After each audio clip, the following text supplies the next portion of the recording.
Hello, everyone, and welcome to the Lords of the Night. With me, as always, is the Lord of Pain, Ranting Monkey. Hello.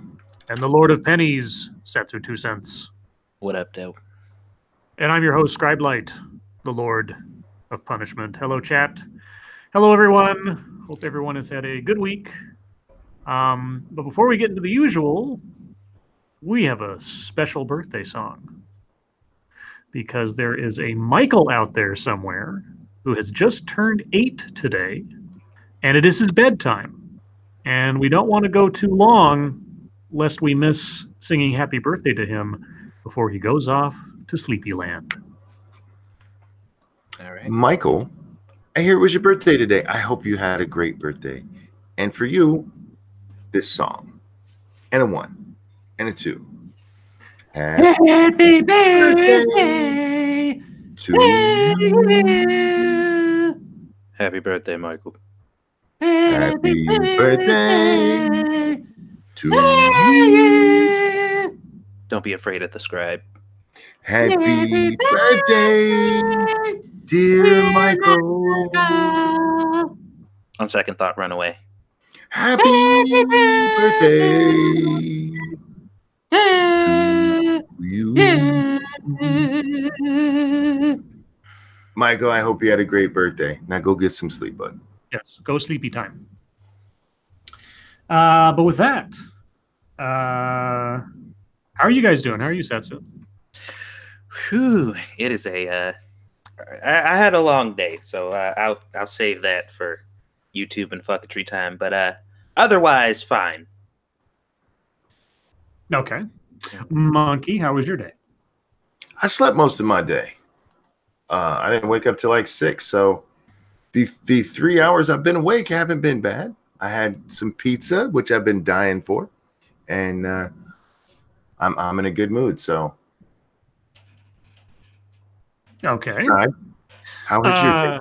Well, it was better than yesterday in the sense that it wasn't rush end of month billing stuff. So it was good on that score. But it was still a very busy day, but not, I don't know, maybe my tolerance was raised from yesterday. So even though today was completely full of stuff, it didn't feel as stressful. But yeah, so there was that. And I had a very productive day, but I'll talk more about that when we get to YouTube time. But all of that aside, Monkey Dick, Jim Jones, movies, video games, hit that like button.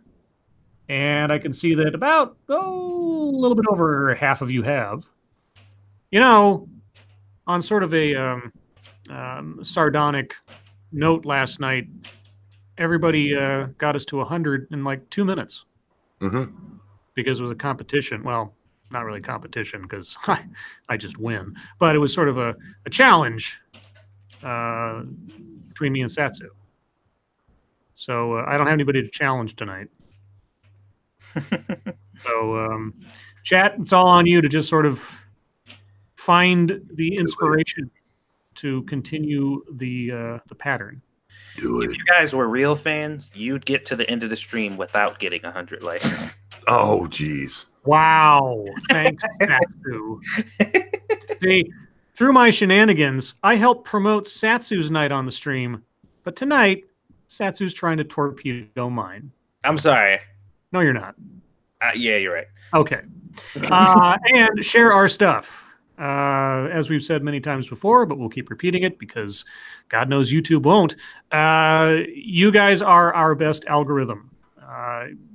Whether it's us or any other smaller content creators that you like, be sure to retweet and share and tell people about things that you like because YouTube is going to great lengths to restrict advertising their own content creators anymore, which is ridiculous, but that's the reality of the situation. So by all means, help us out if you can, and if you like to.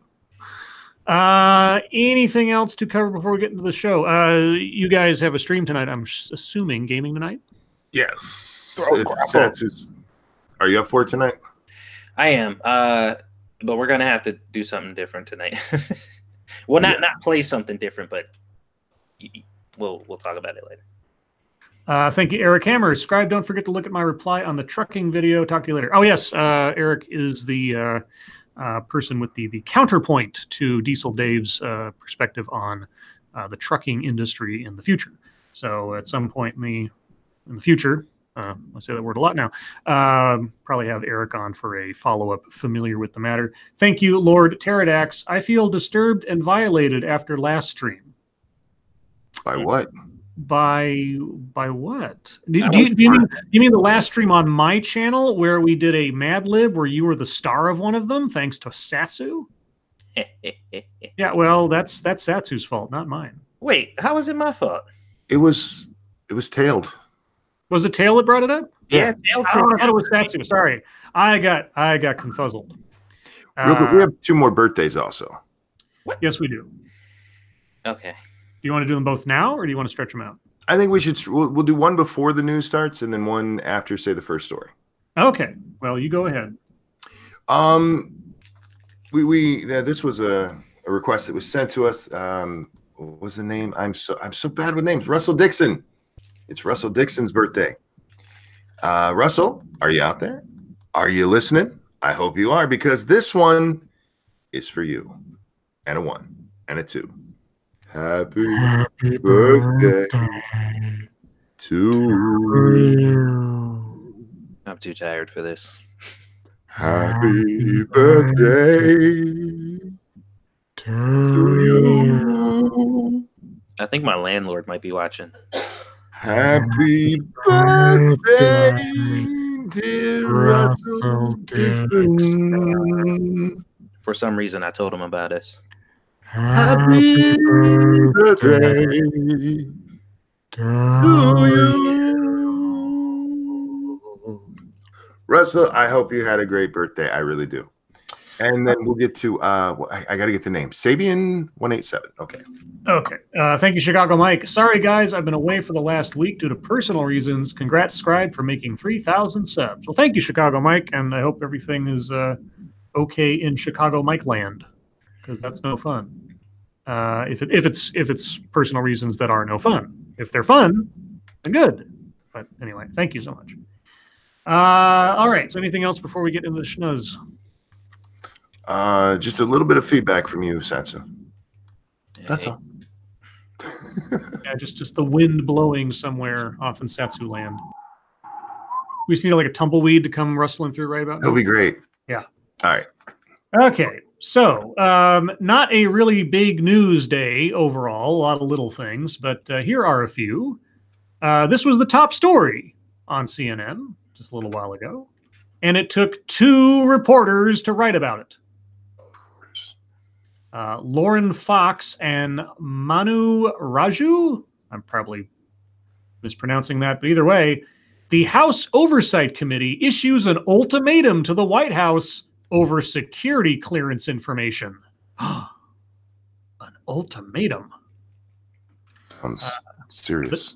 I guess. The chairman of the House Oversight Committee issued a stark warning Friday to White House counsel Pat Cipollone, I might be saying that correctly, demanding that the White House turn over documents and comply with interviews related to how the White House handled security clearances of some of the president's closest advisors. Democratic Representative Elijah Cummings of Maryland gave the White House counsel's office until March 4th to comply with the request. Or, where's the ultimatum? Quote, I am now writing a final time to request your voluntary cooperation with this investigation. That doesn't sound very ultimatum. I request your voluntary, okay. I ask that you begin producing all responsive documents immediately, and I request that you begin scheduling transcribed interviews with each witness identified by the committee, unquote. Okay. Cummings' letter comes after the New York Times reported Thursday. Why is it that the New York Times has to be the one to tell Congress what's going on in Congress or the government? Because that's how our government works. Okay. Or doesn't work, as the case may be. Yeah. Cummings' letter comes after the New York Times reported Thursday that the president personally intervened to secure his son-in-law, Jared Kushner, a security clearance, despite concerns from career officials. The president had previously denied he personally intervened. Okay, so my first question is, Is it within the president's rubric to do such things without checking with people? Is that one of the executive's powers? Might be a rhetorical question, but no, I'm not sure. I mean, he can declassify stuff. Can he? Yeah, that's what I'm wondering. Because if this is another like no president before has used these powers in such a way, I'm just going to be like, and what? Just like with all the other similar claims. Yeah, because the important part is, can he, not did he? Right. Quote, if true, these new reports raise grave questions about what derogatory information career officials obtained about Mr. Kushner to recommend denying him access to our nation's most sensitive secrets, why President Trump concealed his role in overruling that recommendation, why General Kelly and Mr. McGahn both felt compelled to document these actions, and why your office is continuing to withhold key documents and witnesses from this committee, Cummings wrote on Friday. Well, again, even if it was an ill-advised decision, which I'm willing to grant because this is Donald Trump, is it a violation of either the rules or of the law?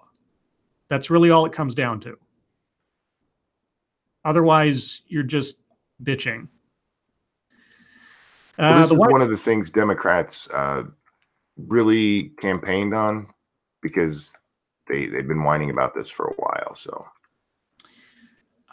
and I mean, I don't mean to. I'm not trying to split hairs or anything, but that's really what it comes down to. I mean, we've had multiple instances over the last 2 years of people saying, you know, President Donald Trump is behaving unlike any president previously, and the story attached to that thing almost to a one is him doing something that, countermands tradition, but does not violate the law or the rules. Right. Like every presidential candidate since 1952 has released their tax returns, but they don't have to. You know, anyway. Let's see. But according to letters released by Cummings Friday, the White House believes it has broad jurisdiction to protect security clearance information about the president's closest confidants from Congress.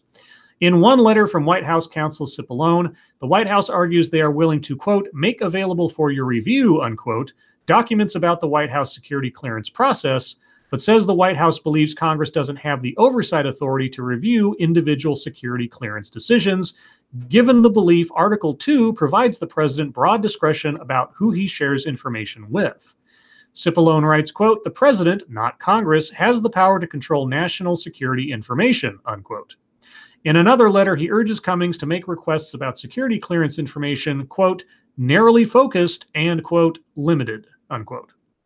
In Cipollone's letter, he also asked Cummings not to go around the White House counsel's office to try to obtain information directly from White House staffers. He specifically cites efforts to talk to Kelly.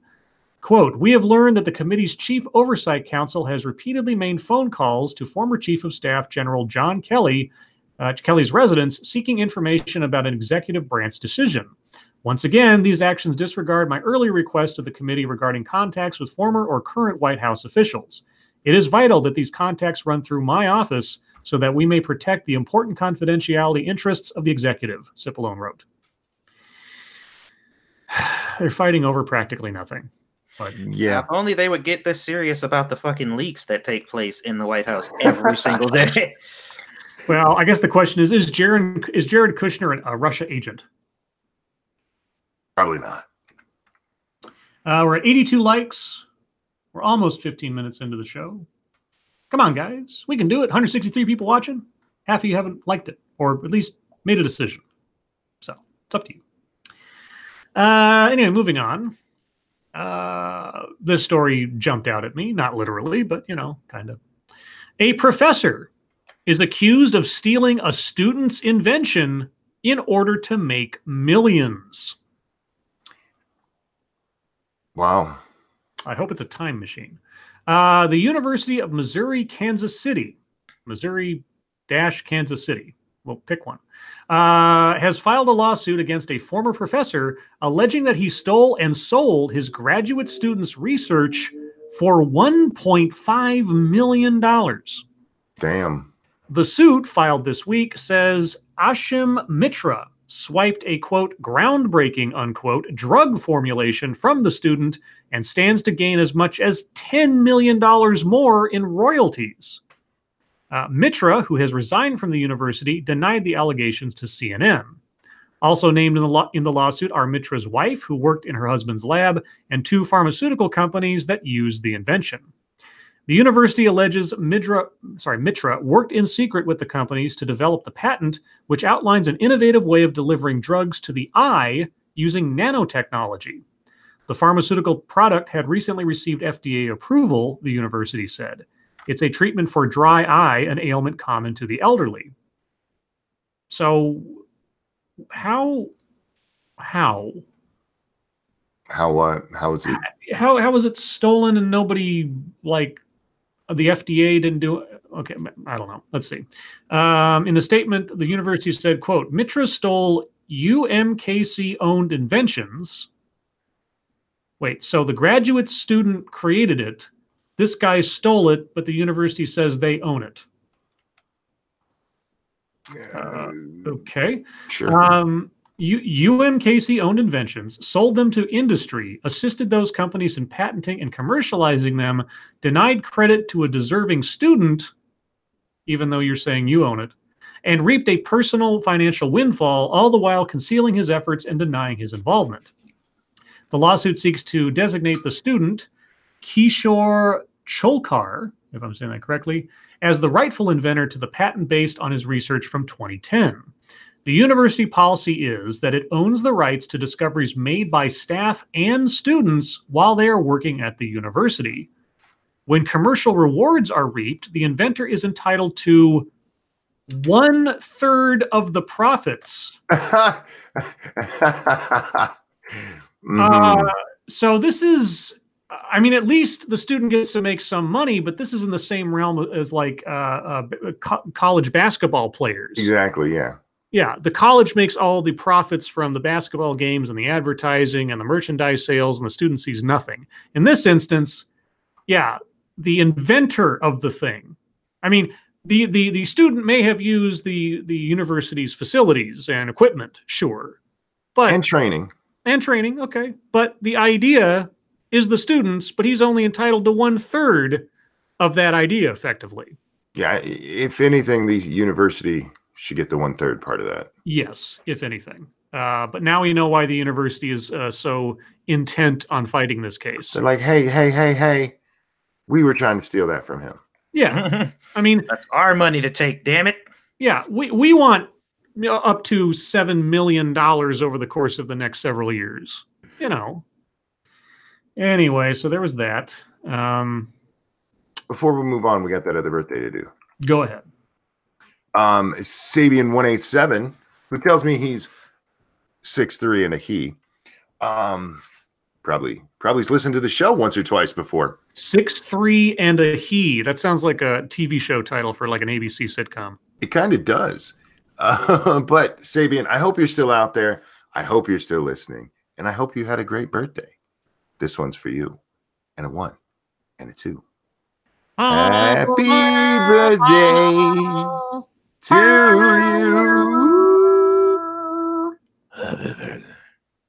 Happy birthday to you. You're a savior. Happy birthday, dear Sabian. 187 on the undercover cop. Whoa. Oh, shit. Happy birthday to you, you big bastard. I hope you had a great birthday. I really do. I didn't see that coming at all, Scribe. Well, it's the one rap lyric I know.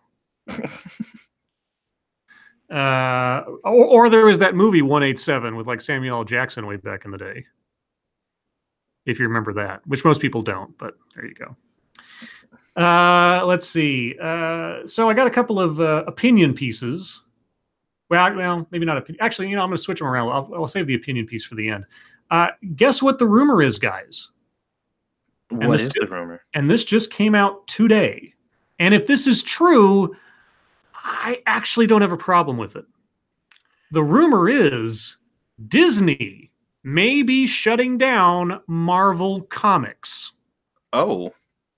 You know what's funny about that? What's funny about that? We were just discussing that on Monkey in the Morning this morning about whether or not they'd be shutting down the comic. And it wasn't because we'd read anything. It was just talking about how comics have been going. Mm-hmm. We're psychic over there. Y'all should be watching. Anyway, go ahead. The comic book industry is presently said to be in a state of collapse. Gee, I wonder why that might be. And following the recent news of troubles within DC Comics, now it is being speculated that Disney may actually be considering shutting down Marvel Comics.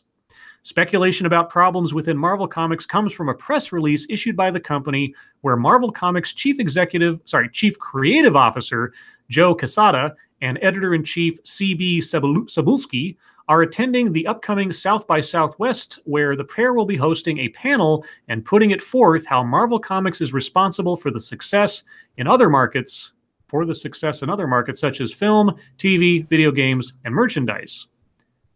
Yeah, but not the actual comic books. Titled Marvel From Comics to Screens, the hour-long panel will look at how some of Marvel's most iconic characters and storylines have contributed to the games, movies, and television series that are so renowned among popular culture. Everything starts with an idea, and Marvel Comics is the spark that lights the fire, the press release states in part. Bleeding Cool actually puts it forth the reason Quesada and Cebulski are doing the panel is, in essence, to save Marvel Comics, as sales have been dwindling for years, and they need to convince Disney that publishing Marvel comic books, even though they are losing money, is still a good idea because it is the inspiration for markets that do make money, such as Kevin Feige's insanely popular MCU. Yeah, but here's the thing. There is a 70-year backlog of material to mine for anything Marvel-related outside of the comic books. There's no need to produce new stories. Donation. Check that out. Yeah, I know. One second. Okay, my train of thought is lost. Thanks, Monkey. Thank you, Michael Caruza. Payday. Hey, Scribe. Super chats are nice, but Streamlabs is better. Keep up the good work, my guy. So here's the thing with Streamlabs. I've talked about this before. One of the pitfalls of Streamlabs is that depending on which bank you work with, Streamlabs donations might show up on the donor's credit report or payment report or bank report or whatever with the name you donated to and not just like Streamlabs or the bank. And my bank does that, apparently. I checked. So that's why I don't use Streamlabs amongst a couple other reasons. So yeah, unless I find a bank that I open up a separate account with, which I'm kind of wary about doing just for Streamlabs, that's why I don't use Streamlabs. So until I can overcome that problem, yeah, Streamlabs is kind of off in the distance. Either way, though, thank you so much, Michael Caruso. Let's see, where were we? You were saying there's a 70-year backlog to pull from. Yeah.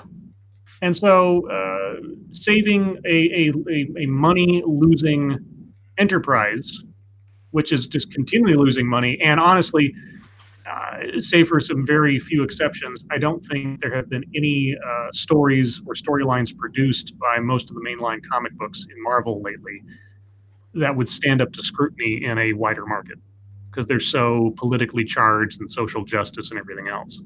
I mean, I suppose Captain Marvel will prove one way or the other when the movie comes out, depending on how you look at it. But let's see. Regarding the comic book market and Marvel Comics being in a state of collapse, a retailer summit was recently held, which saw comic book store owner Brian Hibbs offer the industry is nearly on its knees. Okay. And pointed to Marvel as the main culprit. Quote, national sales are very poor. There are comics in the national top 100 that aren't even selling 20,000 copies. A significant number of stores have closed, perhaps as many as 10% of outlets. Want a clear and current example of Marvel's preposterous flood the zone strategy? War of the Realms is supposed to be their major Q2 project in 2019, but in the first month alone, they're asking us to buy into 2 issues of the series being released with no sales data, as well as 4 different tie-in miniseries. All 6 of these comics, which are built around a 6-issue storyline, will require final orders from us before we've sold a single comic to an actual reader. Is there anyone in this room that thinks this is good, that this is sustainable, that this will sell more comics to more readers, that this will sell any copies to people who aren't already on board Marvel's periodicals already, unquote.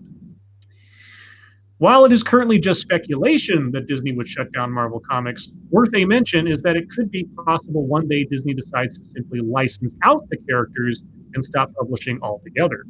Disney CEO Bob Iger, in an investors call, recently said the company isn't going to bother producing video games in-house because they feel it isn't worth it. Perhaps that could be the fate of Marvel comic books in the industry. So there you go. Thank you, Terry DeMontis. Get your legal name changed to Scribe Light, and the bank can't dox you. Yeah, let me just do no. That's okay. But the thing is, I wouldn't have a problem with that because I don't think they've been adding anything worthwhile to either the characters or the overall universe in the last several years that either hasn't already been done in some fashion, and certainly that hasn't already been done in far better quality in decades past. I don't read comics. They have all of this to pull from, and why keep paying for something that's not making you a profit? They could still occasionally, as the story said, license it out to somebody to make a new, say, Spider-Man run. But there's no reason to keep the whole thing open when it's not making money, and the moneymaker is the movies. Yeah, and movies and TV. Yeah, and the argument shouldn't be, please keep us open because we inspire so many things. It should be, here's how we're going to fix the problem. I don't understand the argument like, we may lose money, but we're worth it because we inspire things. It's like, yeah, no. Have you looked at all of the Marvel movies to this point? Nearly every Marvel movie is inspired by a storyline that was written up to 30 years ago or more. Yeah. I mean, Iron Man 1, Captain America, the whole 9 yards. All those stories are decades old. There's nothing new except for a couple of mentions here, or maybe. The Ultimates is is one of the primary inspirations for a lot of how the characters look or operate, but the actual core stories are classics at this point, or inspired by classics. See, even Infinity War is not a new comic. That's an old story. Yeah, that's from the 90s. I've got the Infinity War series in my closet. What they should be saying is, we've identified the problem that's making us lose money, or at least lose connection with the fans, and we're going to address it. And that should be, we're not going to keep politicizing the characters and doing things just to be woke, yo. But they're not going to say that because that would just, be politically incorrect. So, yeah, anyway, I would not weep if Marvel Comics just kind of did a code freeze, for lack of a better phrase. And the last one I have here is an interesting NPR story I saw, or at least I should say headline.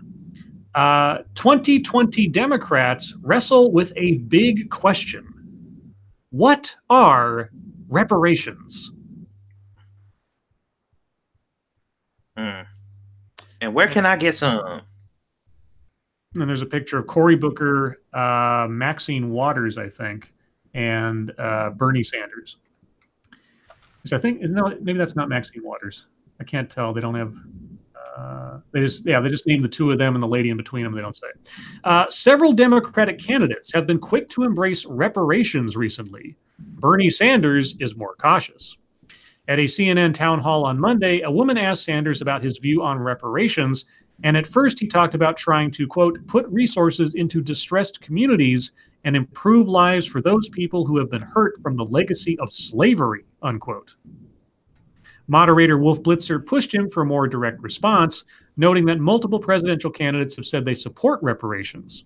Sanders answered the question with his own question, one that is now hanging over the 2020 Democratic field. Quote, what does that mean? What do they mean? I'm not sure that anyone's very clear, unquote. Well, he's not wrong. Yeah, that's actually a very fucking good question. Massachusetts Senator Elizabeth Warren, former Housing and Urban Development Secretary Julian Castro, New Jersey Senator Cory Booker, California Senator Kamala Harris, and author Marianne Williamson, I assume she's not running for president, but God knows, maybe she is, have all in some way said they are in favor of reparations for African Americans. Author Marianne Williamson. Is that somebody I should know? I don't recognize the name. Name doesn't mean nothing to me. Because, I mean, everybody else is conceivably running for president or a politician. But anyway, providing compensation, this is the definition, providing compensation to people hurt by discriminatory policies like slavery, Jim Crow laws, and redlining. Okay. Warren has added that Native Americans should be a part of the conversation as well. Like herself? Yeah, she wants it for campaign. Oh, there you go. Yeah, she needs some more fundraising money. But while multiple candidates have been quick to say they support the policy, well, you haven't outlined a policy yet. You just okay. They support the idea, is what they meant to say. Yes. Yeah, the author said policy. Like I don't know what policy. They now face both the difficult question of what that kind of policy should look like. Well, okay. And the very basic question of whether their proposed plans even meet the definition of reparations. Bless you, whoever that was. Have they proposed a plan? No, which they seem to be very good at. Oh, well, now actually, there is at least one plan. Williamson, the author? Sure. Oh, we lost Scribe. Oh, yeah. It's like, why'd he stop there? I think the confusion killed him. While we're waiting for him, yeah, it's not a plan to say, I believe in reparations. That's like saying, I believe in the Green New Deal. Well, you know, it's the Ocasio-Cortez way of thinking of things. It's like, it doesn't matter the details of an idea. As long as you have an idea, then you're heading in the right direction. The details are irrelevant. Just say, I want to do this thing, and then everybody will follow you. And then when you get in the office, they're like, oh, you expected me to actually carry it out? I don't know how the fuck I'm supposed to do that. You're just like, by the way, guys, you might lose us completely if he doesn't make it back soon, because this is on his channel. But we'll hang out with you until that happens. It's not a plan. It's there he is. Welcome back, sir. Was weird. My internet just completely died on me for just like how many seconds it took to completely cut me off. We lost you at Williamson, and then you said, is that the author? And that's where you cut out. Hello? Hello? Okay, because you just roboted on me. I don't know if that was me or you, but I'm assuming it was me. Okay, what I was doing before I got cut off was trying to look up Marianne Williamson to see if she's someone who's running for president, because I'm very confused as to who this person is. Hello? Hello? We can hear you. Okay, I'm paranoid now. It's like if everything goes silent, I'm like, hello? Okay, Marianne Williamson is... Okay, so she is a 2020 candidate who I've never heard of before. New Age spiritual guru Marianne Williamson, who has never before held public office, says she's running for president because the country is in need of, quote, a moral and spiritual awakening. Oh, yeah, I remember you reading that. Okay. I have forgotten this person if I ever talked about her. Okay. Anyway, so she says she's going to allocate $500 billion to redress a range of discriminatory policies, just out of somewhere, I suppose. I don't know where she's going to find that money. I've missed some donations, haven't I? No? I think there was, 2 of them. Yeah. Okay. Point curation.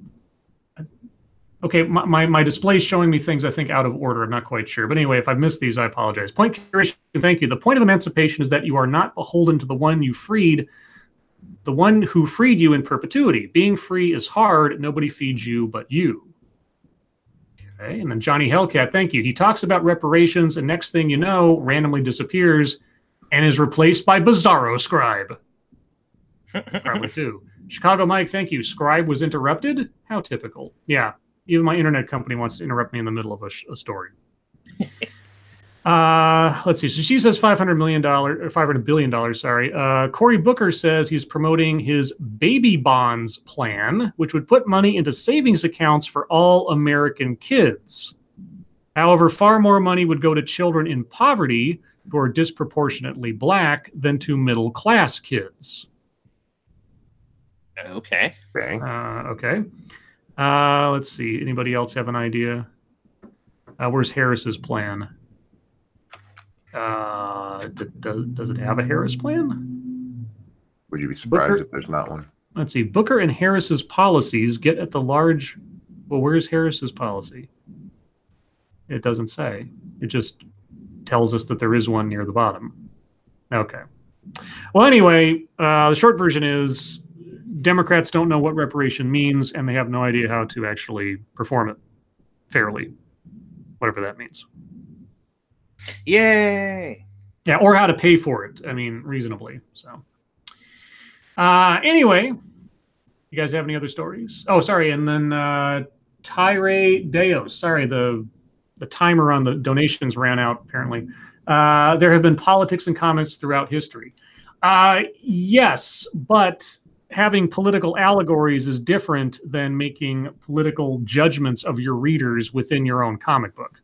Exactly. Like when I found out that X-Men was supposed to be like, like the Martin Luther King and Malcolm X or whatever, that was a shock to me. Like and I had to think about it, like, oh shit, it kind of is. Like it was always subtle, and it was like these stories that were so well crafted that you could relate to the stories because they were based on actual political climates and literal things that actually took place, but it was so subtle and ingrained into the story because the storytelling was actually good. You could tell that where it was from, but now they're just like, fuck men or some shit, like somebody's walking around with a fucking feminism t-shirt on or some shit, and you're just like, this is not subtle. This is like straight up in your face. We actually had the comic where the female villain turned herself over to the female hero because she's female.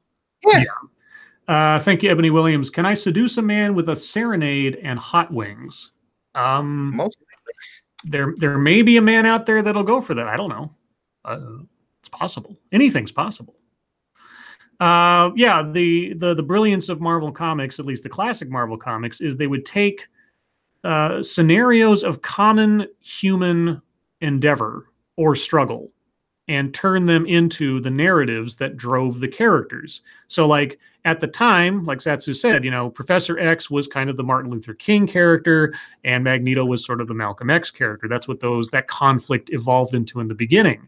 But then over time it became, how do you fight against intolerance in general? In the beginning, it was sort of like racial intolerance. But since the theme of intolerance or being scared of the unknown or the other is such a common experience in people's lives, that same narrative could have evolved and did evolve by the 90s to also represent sort of like, fears of homosexuality and things like that. Because these are things that people can relate to. Sort of like Peter Parker's Spider-Man being bullied as a kid and wanting to be the hero, but still having to do your homework. I mean, these are sort of universal things people can relate to. And that's the kind of politics, the sort of allegories for real life that Marvel Comics was so good at. But bashing you over the head with men are bad and women are the best, or now we're going to tell you that police officers are all murderers. We can't show you police actually killing people, but here are some law enforcement robots that are being evil. That kind of stuff. It's not fun. It's not fun. It's not entertaining for people. And it's the same thing with Captain Marvel today. It's like, this isn't made for you. We made this for us, except us doesn't represent a money paying demographic. So yeah, and then none of us, and that's one of the biggest misconceptions with the argument against fans is the fact that we hate stories about that stuff, which is not true. Like there are plenty of stories out there that have tackled those, stories and situations, but we also first and foremost want to be entertained. You know, because if we just want to see people bashing us and calling us pieces of shit for things we like, we could just watch the news or read fucking modern journalism. Like that's easy. We could do that at any time. You know, we can always fucking hear people trash talking us or saying bad shit about us. That's the real life. The escapism is going into, you know, the comics and the video games and all that shit. It's like, I want to deal with real life shit in my games and media. All right. Well, we are into MSS News time, so we're going to move on to MSS News. Guys, if you have news stories you'd like us to read on the air, please send them to us via Twitter using the hashtag MSS News. Can't promise we'll get to them all, but we'll do our best. We've had a pretty good track record the last several days, so we'll see what we can do. Let's see. First one comes from Massive Dynamics. Rotherham Peer Lord, I assume that means something in Britain, Ahmed, charged with historic child sex offenses. Okay, so this, for those of you that don't know, there was a major scandal that still isn't resolved, basically, over in Rotherham in the UK, where essentially, and I'm putting it very simply, but this is the gist of it, the police authorities in Rotherham were turning a blind eye to gangs of people grooming children for child sex abuse rather than risk being called racist for policing people of Middle Eastern descent or Muslim. So let's see. Lord Ahmed of Rotherham has been charged with 3 counts of historic sexual offenses against children under the age of 13. Former Labour Party politician turned independent peer in the House of Lords, Nazir Ahmed, 61, was charged Thursday with the indecent assault of a boy and with 2 counts of attempting to rape a girl. All charges are alleged to have occurred between 1971 and 1974, when Lord Ahmed was between the ages of 14 and 17. That's just weird. I mean, in this country, I think the statute of limitations would have run out after about 10 years or something. But the 70s? Wow. How do you have evidence for that? 2 other Rotherham men were also charged with similar offenses. Mohammed Farouk, 68, was charged with 4 counts of indecently assaulting a boy under the age of 13 between 1968 and 1972. Wow. Mohammed Tariq, 63, was charged with 2 counts of indecent assault on a boy under the age of 13 between 1970 and 1972. Why aren't you charging anybody with something that happened in the last, 5 years? That's weird. I'm trying to see if they say anything about what the evidence is. They don't. They just talk about the background of the guys. So I just find that really odd. That's old cases to go back to. Thank you, Cryptic. Why could Jesus be a member of 2 fraternities? Because he's the Alpha and the Omega. Is Jesus the Alpha and the Omega, or is God the Father the Alpha and the Omega? God is the Alpha and Omega. Yeah, Cryptic, I'm sorry. Your joke is broke. Oh. That's right. Well, like I say, if they committed those crimes and they've got evidence to back it up, then sure, get them.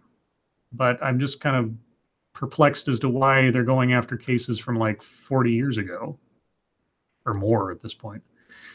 Let's see. This one comes from Frosted Glass. Don Lemon agrees. This was the worst Black History Month ever. Oh, well, if Don Lemon says so. And this is from The Root. Okay. And this is written by Monique Judge. I think Monique is the host of the little series on The Root's YouTube channel, Judge of Characters, if I'm not mistaken. On the final night of February 2019, CNN's Don Lemon openly said what we had all been thinking for the last 28 days. This was the worst Black History Month ever. Quote, tonight of all nights, the last night of Black History Month, what may be the worst Black History Month ever, Lemon said.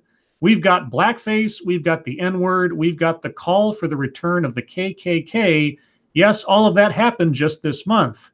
And listen, it's not a surprise. You don't have to have grown up in the deep South like I did to know that racism is very much alive in this country. Yeah, especially in Chicago, where in 10-degree weather, they just, roving gangs of racists are attacking Jussie Smollett. Yeah, I'm about to say something is strangely missing from that list of... Well, technically, that didn't happen in Black History Month. No, okay. So technically, thank you, Cryptic. Bite me, I'm Buddhist, we have a God. And thank you, Cryptic. No God. Well, make up your mind. Do you have a God or do you not have a God? Or are typos divine? I'm just kidding you. Thank you, Cryptic.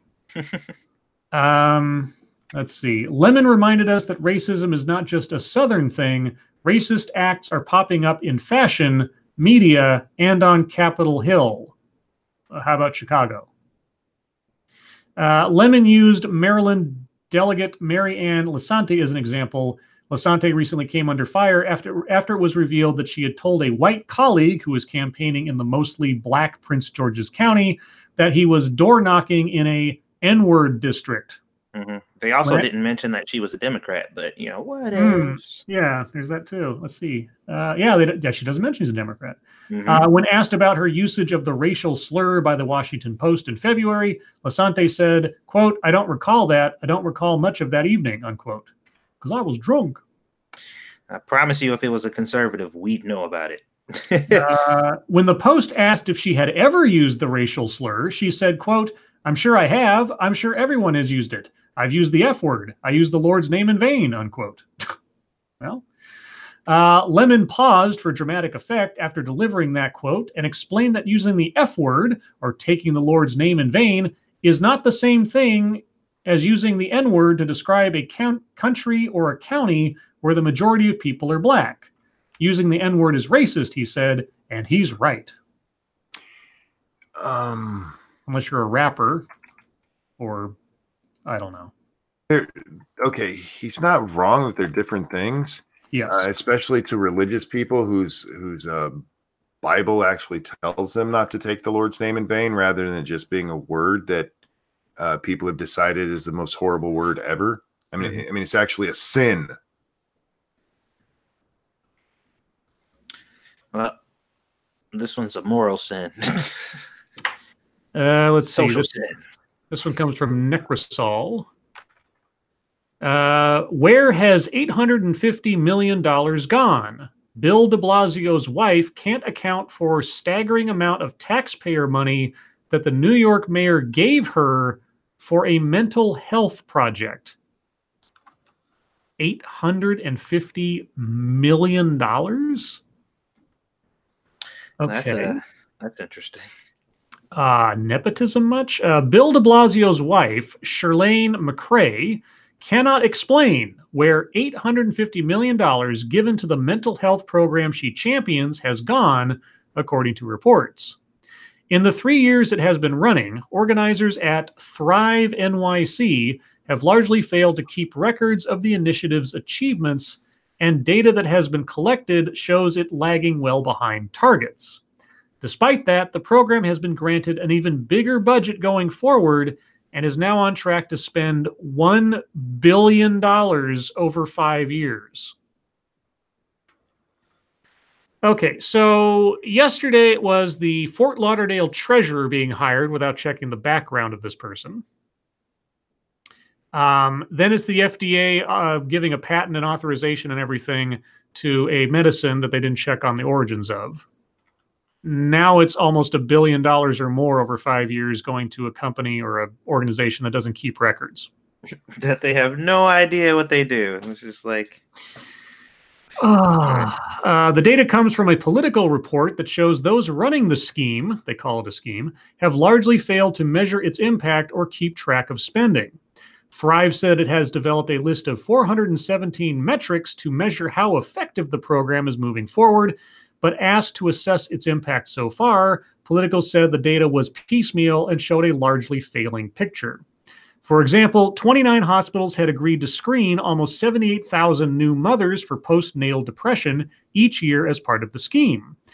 But over the course of 2 years, between 2016 and 2018, The hospital screened a little over 28,000 patients, and just 570 were offered help, a fraction of the 12,000 to 15,000 who were estimated to need care.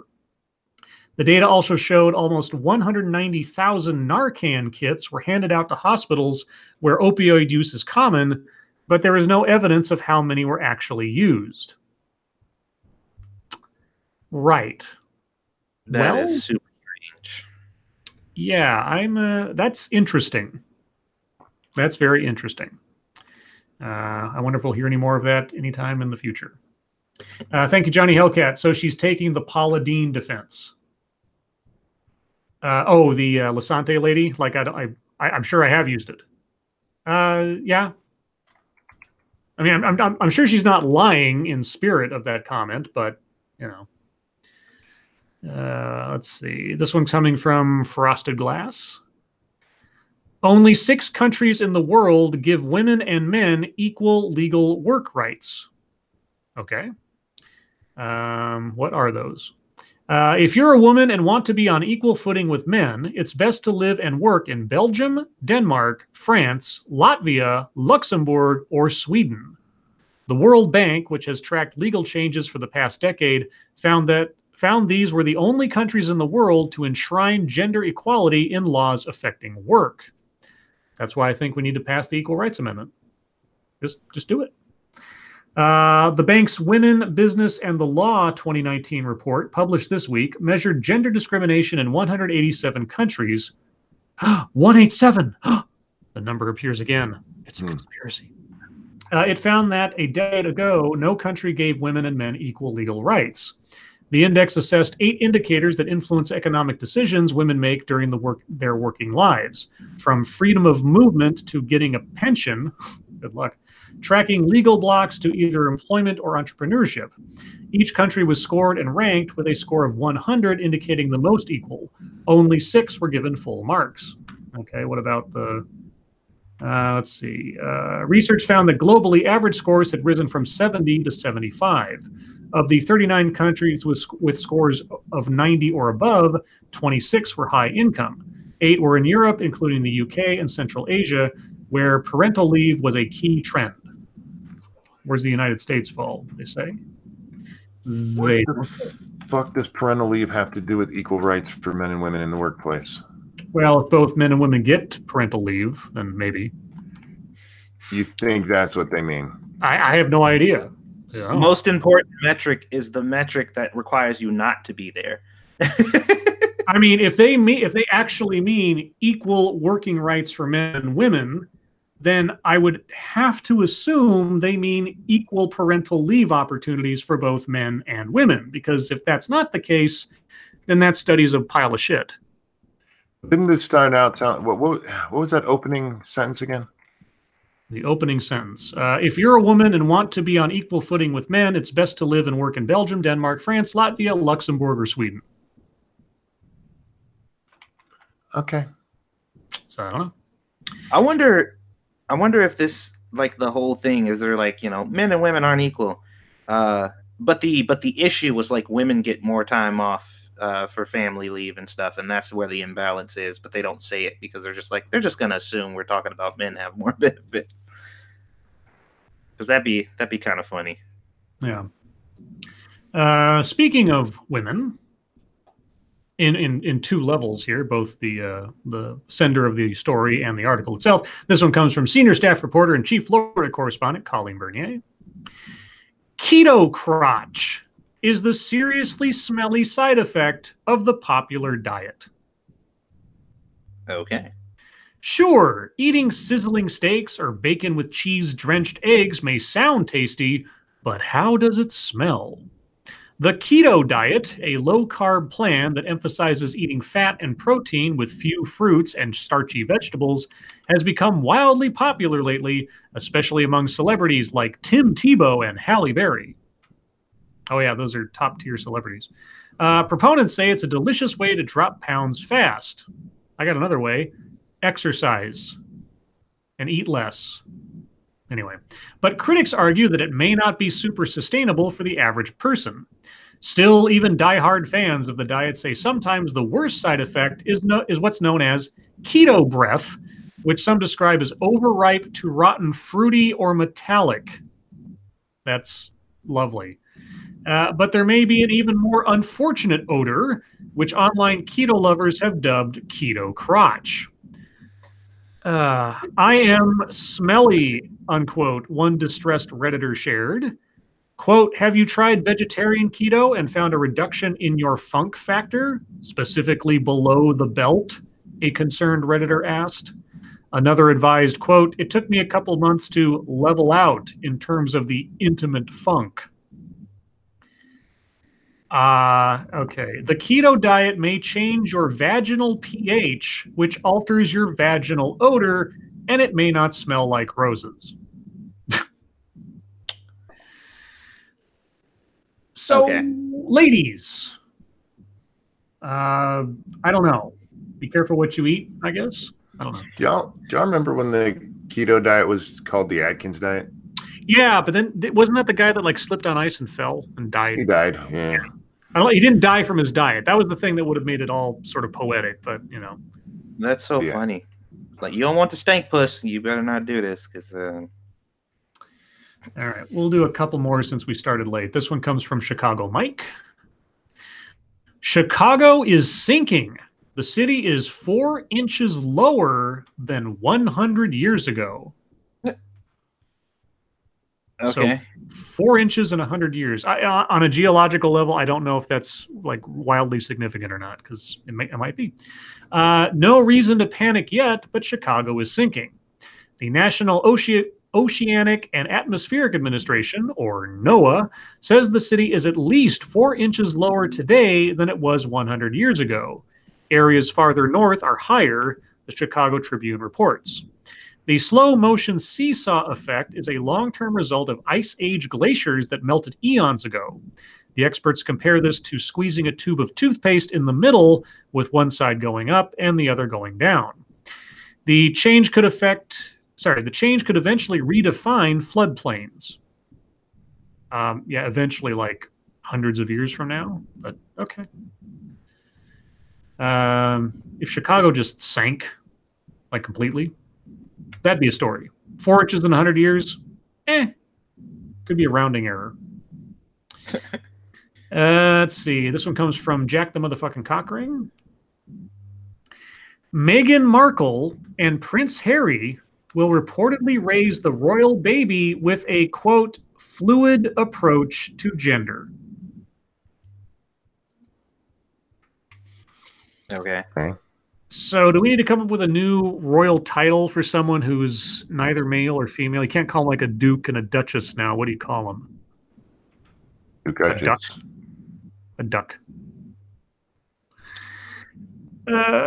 Okay. Sorry? Royal human. Royal human, yeah. And this is the author talking, so just so you know. Look, I know it's Red Table Talk Day and everything. Red Table Talk Day? I don't know what that is. But it's time to take a break from exhausting Kardashian drama and chat about something cuter. The royal baby. Meghan Markle is due in just weeks, and Vanity Fair reports that she and Prince Harry have decided to raise their baby without labels. In the royal family, your baby's going to be raised without labels. Good luck with that. And with a more, quote, fluid approach to gender. Isn't Meghan Markle's official title like some really long, like the Duchess of blah blah blah blah blah blah whatever? Probably. Yeah, you don't get to be a part of the royal family without labels. I'm sorry. Quote, Meghan has been talking to some of her friends about the birth and how she and Harry plan to raise their baby. Her exact word was fluid. Maybe she was just talking about the birthing process. She said they plan to raise their child with a fluid approach to gender, and they won't be imposing any stereotypes, unquote. Okay. This means the baby's nursery will be gender neutral. Okay. And apparently Meghan has favored a white and gray color scheme. Okay. Yeah, because, you know, kids' eyesight. Yeah, the color you paint the room your child is raised in completely determines their gender? Well, the thing that I always wonder in these stories is, what if your kid does not want to be neutral? Like, what if your child is just like, no, I'm a boy. I want to be a boy. I like blue things. I like boy stuff. Are they going to tell him, no, you don't get to decide that. We're telling you that you are neutral. Only if he's born with a penis. Because I'm curious. Like, I've always wondered that, where they're like, I'm raising my kid gender neutral. I'm like, what if they don't want to be? Like, what if they make a definitive choice on what they want to be? I don't know. I guess we'll have to wait and see if that happens. Okay, wait. It's a new month. I have not looked at 3 Washington Post stories today. But apparently I can't look at any Washington Post stories today. Okay, well, I'll read the excerpt anyway. Top Ramen Lewis sends us one that says, in America, talk turns to something unspoken for 150 years. Civil War. I've heard it spoken of in the last 5 years. Hell, I've heard it spoken of in the last five days. Right. Where the fuck y'all been at? Yeah. Or even, hell, I remember it was, I think there were discussions taking place during the Vietnam War about whether or not that conflict would spark a new civil war in America. We talked about it in school all the time. Yeah. What are you talking about? And in all these times and all these years and all these supposed, like, you know, society breaking conflicts and divisions, still hasn't happened. So yeah, I'm not.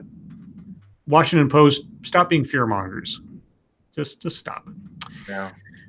And let's see. This one comes from Check Your Logic, and then this will be the last one. South Bay Columbus statue vandalized. Genocide painted in red. A Christopher Columbus statue in the South Bay was found vandalized Sunday morning, with red paint splashed on the figure's head and the word genocide scrawled in red spray paint along its base. Let's see.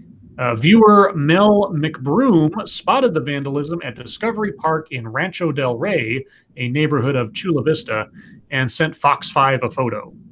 Following that tip, a news photographer arrived at the park just as a crew showed up to clean off the paint. Let's see. Chula Vista Police Lieutenant Dan Peake said they first received calls about the graffiti around noon.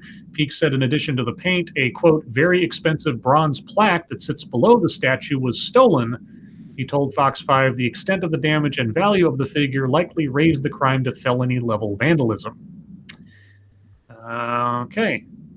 Well, there you go. How do you catch somebody who spray painted a statue in the middle of the night? Yeah, short of there being a security camera nearby or something. But anyway, oh wait, I saw this one earlier. Okay, this will be the last one. Sorry, guys. One more. This one comes from Jordan250 or Ajax on the Twitter machine. The mainstream media owes Sean Oakman an apology. Oh yeah. Listen to Clay Travis comment on the news of former Baylor superstar defensive end Sean Oakman being found not guilty of sexual assault. Oakman, considered a surefire first-round draft pick and one of the most elite physical specimens in the country as a 6'9", 280 pass rusher in 2015, had his NFL dream taken away from him when he was arrested and charged with sexual assault in April of 2016. Oakman was quickly the poster boy of Baylor football's prominent sexual assault scandal and had his name and reputation thoroughly destroyed as the scandal became front-page news across all networks for many weeks, despite Oakman desperately pleading for his innocence. I mean, not pleading for his innocence, but pleading his innocence. On February 28th, 2019, a jury unanimously cleared Oakman of all charges, yielding an extremely emotional video of Oakman in tears embracing family members and saying how everyone irreparably slandered his name. Then they have video clips and no more story. Well, good job, Fox Sports. Appreciate that. Not only did they clear him, they cleared him in 45 minutes. There's a quote here. You cannot believe a woman just because she's a woman, and you cannot believe a man just because he's a man. Anyone who is arguing such should be called out and ridiculed to the high heavens, unquote. You are correct. It's 2019, bruh. Yeah, well, yeah, his entire future was destroyed. Fucking sucks, man. It just Yeah. And then the media, obviously they're gonna report on it like, yeah, you other guys owe him an apology. We didn't write anything about that. We're not the problem at all. It was them. Yeah, the other bastards in the media. We just reported the story. We didn't convict him or anything. Right. We definitely said clearly. You can find it in the evidence after we edit it. Yeah, it's alleged. I mean, we put alleged in there, even though the headline didn't say so. Anyway, guys, thank you so much for all the stories. Really appreciate it. Sorry I didn't get to everything, but them's the breaks, as they say. So I'm seeing photos of celebrities. Let's see. Jerry Lee Lewis had a stroke. Jerry Lee Lewis is still alive? Oh, yeah, he is. What's Michael J. Fox doing on here? Okay, he's not dead. All right. Yeah, because Margot Hellman or whatever today died. What's her name? From Who's the Boss? Oh, yeah. Oh, the mom? Yeah, Catherine Hellman. Sorry, Catherine Hellman died. She was, what, like 90-something? Yeah, 89. Jeez. She still looked like her, though. I've seen some people who, like, I forgot they existed, sort of like, and then they die, and then you see pictures of them, and you just see how completely transformed they were from your memory of what they looked like. You still look like her. So there you go. So on to YouTube time. Satsu, I presume you weren't up to much today, but I don't know. Well, you did post some videos. Yeah, I did a couple Instagram posts on my situation as far as Movin went. And just a heads up, follow me on Instagram because I am going to be using that significantly more in the future. I got a whole bunch of stuff lined up. I've kind of been doing some research and figuring out what I need to do to get my cooking channel started. I'm going to be working on the promotional stuff and all of the assets for the new channel, and me and Squishy are coming up with a name for it. And my idea is it is going to be a cooking channel, but it is also going to double as a vlog channel. Now, I don't know if it's going to be a daily vlog because I could do that. Or it's just going to be like maybe a every other day thing, but it's going to be coexisting with Instagram. Because that is one of the best ways for me to promote my stuff and get it out there. Because even though I really don't use Instagram that much, every time I post something on there, it gets a lot of attention, and I don't understand why. So I'm going to start using it a lot more to kind of direct traffic. So if you're not following me on Instagram, please do so. The cooking channel is in the works. Assets are being made. I got a whole bunch of plans for a whole bunch of stuff that I got coming up. So I'm really excited. Outside of that, today was kind of shitty because Monkey, you remember I was telling you the entire reason we were moving is because Squishy would be closer to her job, and that would make things a little bit easier for her. That was like the primary reason, and all the other stuff was secondary. Well, literally today, when we go get our keys, they tell her that, yeah, we're moving you to another store. Oh, geez. The day we get our keys, they know this move was happening. And they tell her the day of, yeah, we're moving you somewhere else. It's out of our hands. We don't really have a choice. You're going to have to figure it out, even though the whole premise, like the whole agreement for you staying here in the first place, because you guys remember I said she was leaving. And they begged her to stay. They raised her payment, and they told her that we will make sure that you stay at this store because that was her, that was her rule. She's like, okay. And that's what we crafted our entire move around. And today they just was like, yeah, we realized we told you that. We realized that was part of the agreement, and that's why you stayed. But the bottom line is you signed a contract that says that your salary, so figure it out. And I'm just like, wow. So that fucking sucked. And then I was basically at the new place for about it was like 2 to fucking 7 p.m. until Squishy got off, waiting for the furniture to show up. And apparently they had issues, so that never happened. So I have to wait until tomorrow. And yeah, that was my day.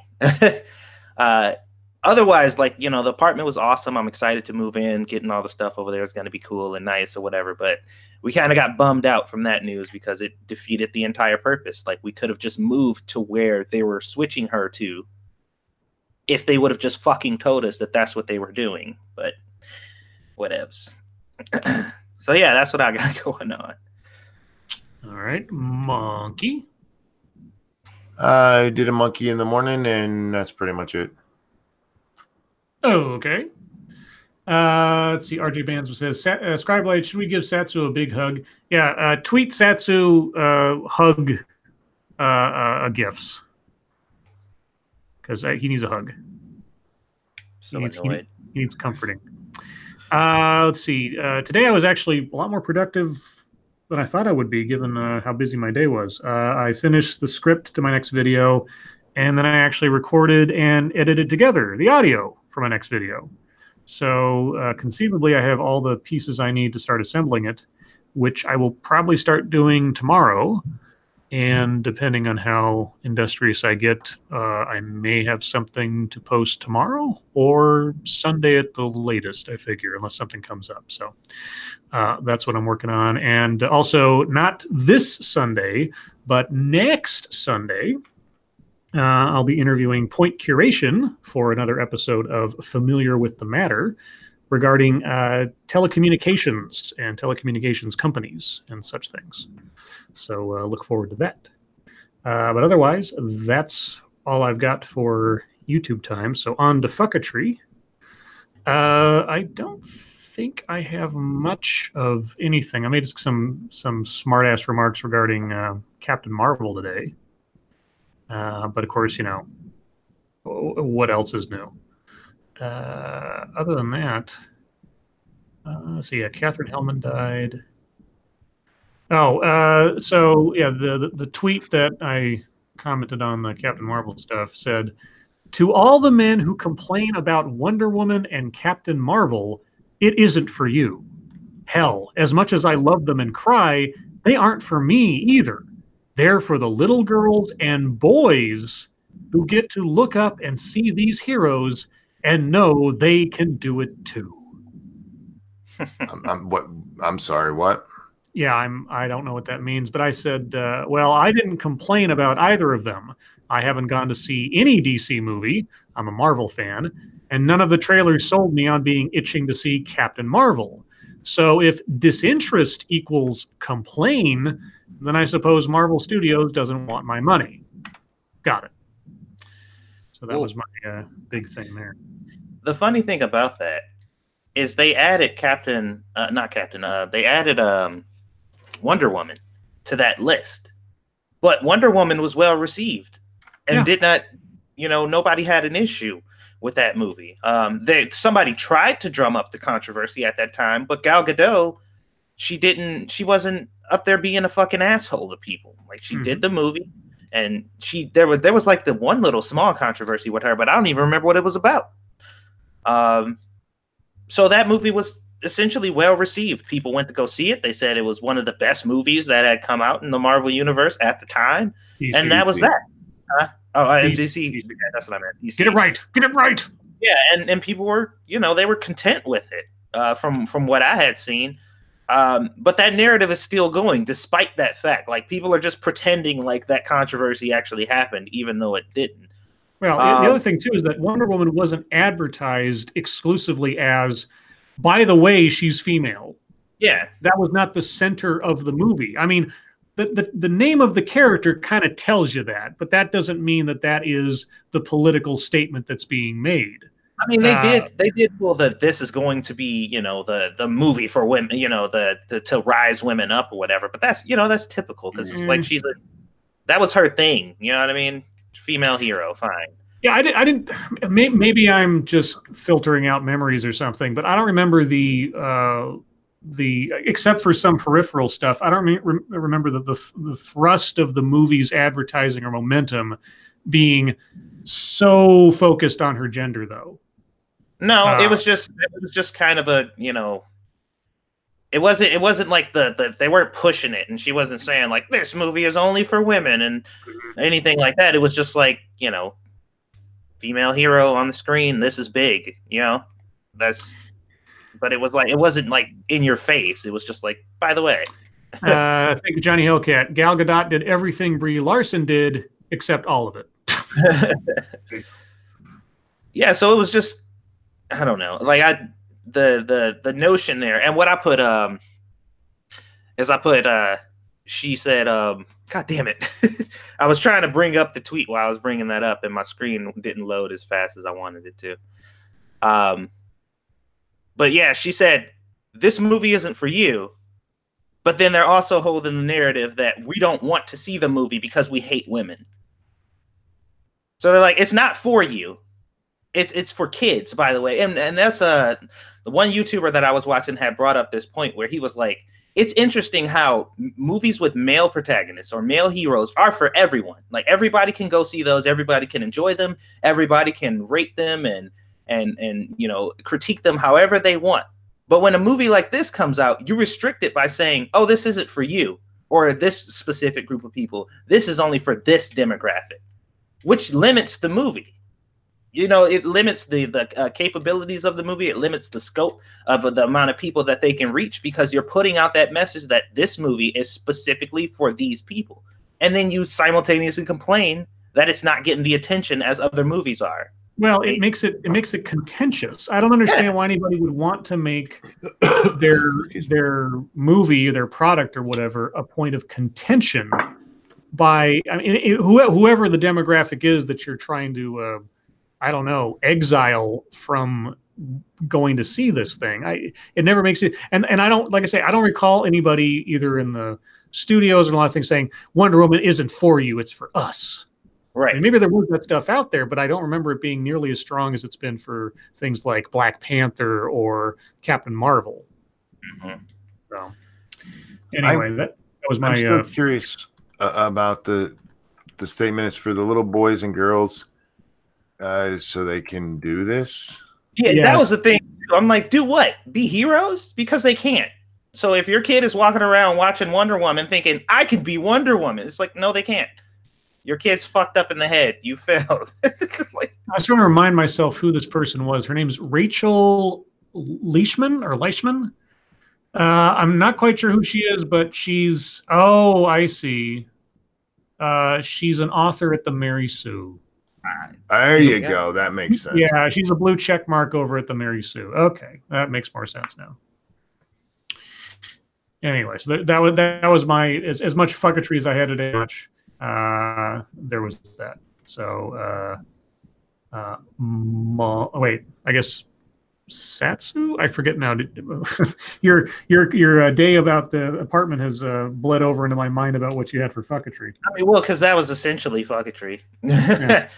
I don't know. I didn't get on the internet much or whatever, and that statement, I had completely forgot that I had commented on it until you brought it up, because I was so pissed off about some of the shit that I had to deal with today. So as far as fucketry goes, I had real life fucketry today, not not internet fucketry. Okay. Monkey? I honestly didn't play on the internet very much. You guys are so boring. Okay. Well then, do we have a deep topic? I'm sure there was something I wanted to talk about, but I don't remember. Because if we don't, there's always Mad Libs. No, there was something I wanted to. I haven't done an advice column in a while. People don't seem to like those too much. Really? I've gotten some comments that like stop doing advice columns. No. So, but I'll leave it up to Chat. If Chat wants to hear us go over some cheesy advice columns, we can do that too. I had a topic and it has since escaped my brain, which is unfortunate. I think maybe I was going to use. I was originally thinking about using the Marvel Comics thing as the deep topic. We kind of already did that, obviously. So that's kind of out. Okay, guys, you want advice columns? Type 1 in the chat. You want Mad Libs? Type 2 in the chat, and we'll maybe I can find a Mad Lib called the advice column and kind of split the difference. Oh, there you go. Let's see. And remember, guys, that after the stream over on 2 Cents Plus, Monkey and Satsu will be playing Borderlands 2, I believe. Yes. Yeah. Let's see. Oh, whoa, a big jump. Let's see. I got 1 1 1 2 2 2 3 2 1 1 1 2 3 3 3 1 2. I see a lot more ones than I see twos right now. So okay, we'll look for advice column on romance.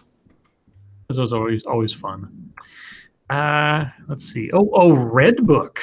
Ooh, Red Book. No, that's not advice column. That's tips. I don't want 10 ways to make her say I love you or something, unless they have to do with hypnotism. That's always funny. Let's see. Let's see. Advice column. L. Let's go to L. There we go. My source for most advice column stuff.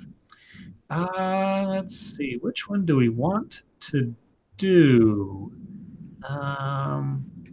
Oh, here we go. This sounds like a pity party. Dear Lords of the Night, why do I keep getting ghosted? What? Dear Lords of the Night, I am so tired of dating. I've been single a long time, most of my 20s. But the thing I'm most tired of is ghosting. Why do guys suddenly cease all communication? For the love of God, be a man. Just tell me what's wrong with me. Why don't you want to go out with me again? What did I say? What did I do? I just want to know. I just want to know so I can be better for next time and stop this vicious circle and settle down. I think it might be a self-esteem issue. Yeah, that I don't know, man. That was hard to like. Well, what did you do, bitch? Yeah, Tell us. We need more details. That's not enough. That's the end of the question. Oh. That's the end of it. Yeah. And well, the quote unquote name of the writer or the author is "Why Are Men Such Chickens?" Well, there you go. Johnny Elcat. You could always make a Mad Lib advice column. Yeah, that's what I was saying. But I don't make the Mad Libs. I find a little thing that you fill in the spots for. Okay, so the official response is the temperature of every woman reading this just went up 130 degrees. We all know exactly what you're talking about. That's really that's sad. That's really sad. You're all like super self-conscious and accusatory. I mean, on the one hand, you're saying there must be something wrong with me, but then the summary to that is why are men such chickens? Like, make up your mind. Who's got the problem? Yeah. Anyway, it's always men are always the problem. Okay. The advice is to text ghosters this message: "Why are you ghosting me?" And then a series of like multiple choice things. Style not as expected. Inaccurate product description. Bad timing. Not feeling it. Or too gorgeous. Don't do that. Yeah, don't do that. I don't understand. If you send that to dudes, I promise you they'll stop ghosting you because the message you're going to get back is going to be glorious. Let's see. You're going to become a meme. Oh yeah. Real fast. Okay, let's find another good one. Let's see. Dear Lords of the Night, do I get mad too easily? Yep. Yes. Yeah, the answer is yes. My fiance thinks so, but I don't know how to change it. Count to 10. I don't know. Calm down, bitch. Stop getting so mad. My fiance says I am mean, am messy, and get mad too easily, so he withholds his affection. We're both 31 and have been engaged for a year. I've told him my housekeeping standards are so high that if our house is not super organized, I just say screw it. If tumbleweeds are rolling through the living room, it's not worth it to bust my behind cleaning. He does most of the vacuuming, washing of the dishes, and tidying up. What do you do? But I'll take out the garbage, clean the toilets, Windex the mirrors, wash the linens. Okay. He makes a lot more. doesn't need done all that often. Right. He makes a lot more money than I do, but I talk about my real feelings more than he does. Oh, that's an equal contribution to the relationship. There you go. Okay. Fuck her already. Go ahead. I'm sorry. And I voice my anger. It's difficult to write about a relationship in a letter, but he says he feels he has to walk on eggshells around me. How do I change that? Stop being a cunt. Decrease the cuntiness, ma'am. Stop throwing your hands up when it gets difficult. Because I'll tell you what, if there's one red flag in a relationship, if that's your attitude just about doing chores, I can't even imagine what's going to happen in your actual intimate moments, one way or the other. Can we talk for a second about the breakdown of chores there? Sure.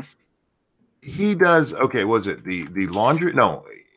He does dishes, the vacuums, washing the dishes, and tidying up, whatever that means. And then she takes out the garbage, cleans the toilets, Windexes the mirrors, and washes the linens. Also, he makes more money. Makes most of the money. Yeah. But she talks about her feelings. So the chores seem to be equally distributed. He's making the most money, and she's complaining the most. I wouldn't say that's equal. His sound more day-to-day than hers do to me.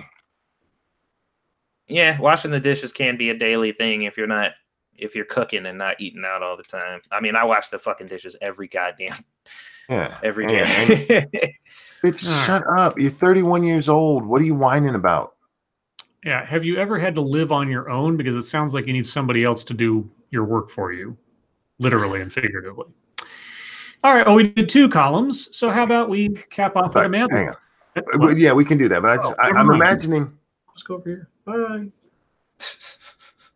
I'm imagining her follow-up personal ad where she states, "Easy to get mad, but that's a good thing. I get angry often, but it's okay." Yeah, after he dumps her, she's trying to find somebody who likes an angry woman. Hey, you should become like a dominatrix. Some guy who likes, abuse. There you go. Bitch, be happy you found a man. No, if she does that, the next complaint will be, he lets me walk all over him. Yeah. In high heel boots. All right. Well, we'll do a Mad Lib. I've picked one that, or at least, so what they do is they give you the title of the Mad Lib, but they don't show you the text until after you've entered in all the options. So we're going to do this one. This will be fun. All right. So, Satsu, I need a verb. Run. Okay. Monkey, I need a noun.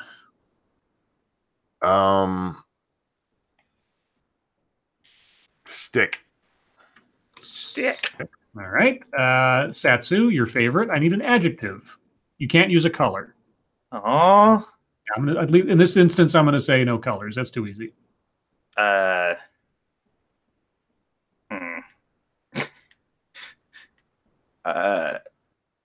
But colors are so easy.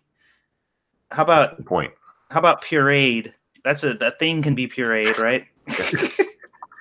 All right, pureed. Monkey, I need a government position. Doggy. No.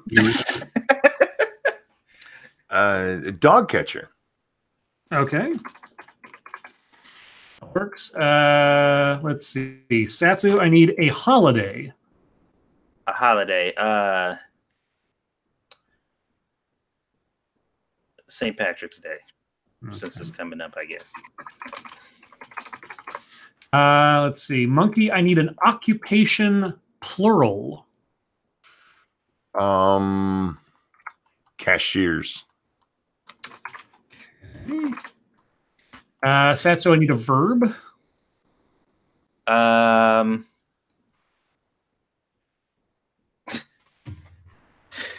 the shit that I think of. How about skate? Skate? Okay. I was about to say coitus.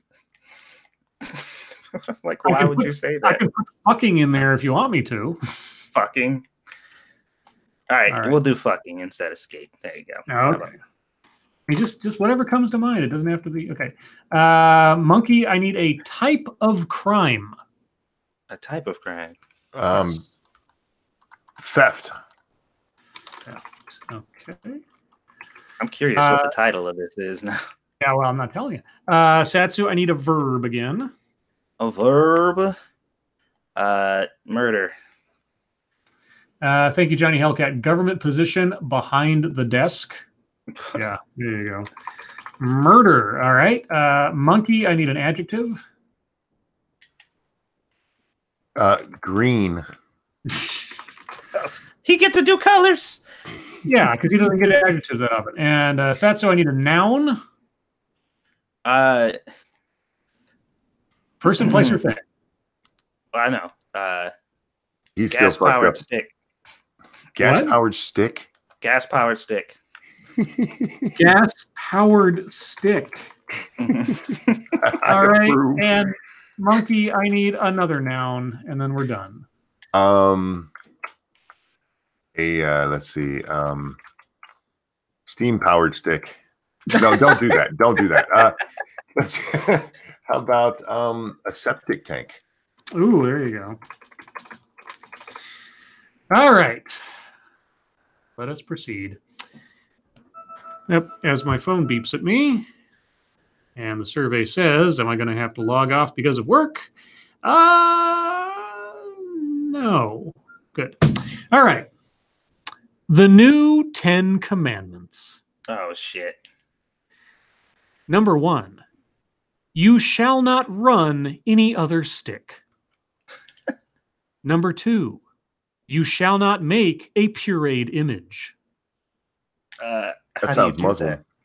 Number 3, you shall not take the name of the dog catcher in vain. Number 4, you shall not break the St. Patrick's Day. Awesome. Number 5, you shall not dishonor your cashiers. That's a good one. That's a good one. Number 6, you shall not fucking. Okay. I'm going to break that one all the time. All the time.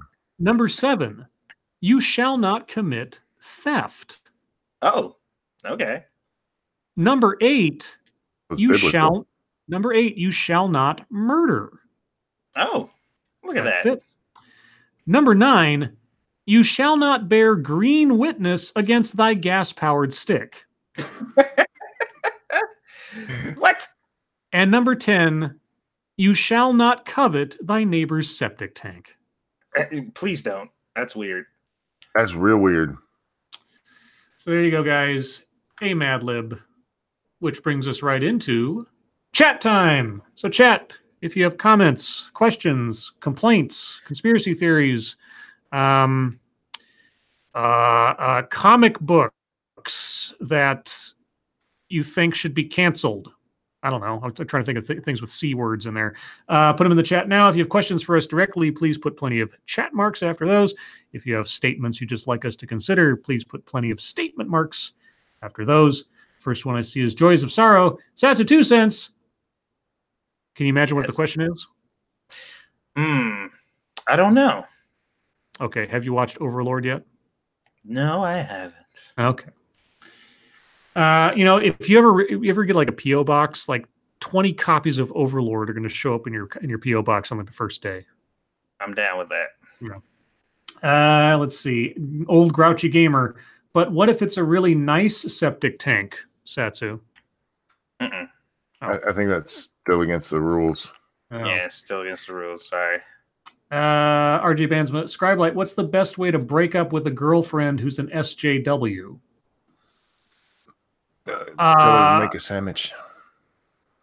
I don't know. Get her pronouns wrong. Yeah. Oh, go ahead. Sorry. I was going to say, just be yourself, and if that conflicts too much with her ideology, she'll leave you. So. Tell her Brock Turner did nothing wrong. Oh, God. Necrosol says, first you make me get Twitter, now Instagram? Really? You don't have to get... Look, here's the thing. Everything that I do on Instagram automatically gets shared to Twitter and Facebook. So you don't have to get it. But, you know, if you want a more direct line to what I'm doing on Instagram, you can follow me on Instagram. Backscan asks, Satsu, has your baby seen Overlord yet? Yes. Yeah. But they won't tell me what happened. No, it's called Squishy. Because she is the baby's overlord. Quinn the Angry, Scribe Light, why is the moon made of cheese? Because the dairy industry is a conspiracy. Oh, shit. Let's see. My chat jumped. Hayden White, Scribe Light, is there a movie you would split up with someone over? Oh, okay. Like if we disagreed on it or something? No. I'm not quite that petty. As much as I, promote The Hunt for Red October is the greatest movie ever made, I'm not going to, disavow someone if they don't think so. Would you lose your boner if they said that during sex? During sex, she looks at me. She just says, "Hunt for October sucks." Yeah, you were just like, "Say my name," and she's like, "Red October was terrible." Well, she'd get a spanking. I wouldn't break up with her over it, though. I'd probably laugh, though. That'd be funny. That's not a tip to any future conquests of mine. Just saying.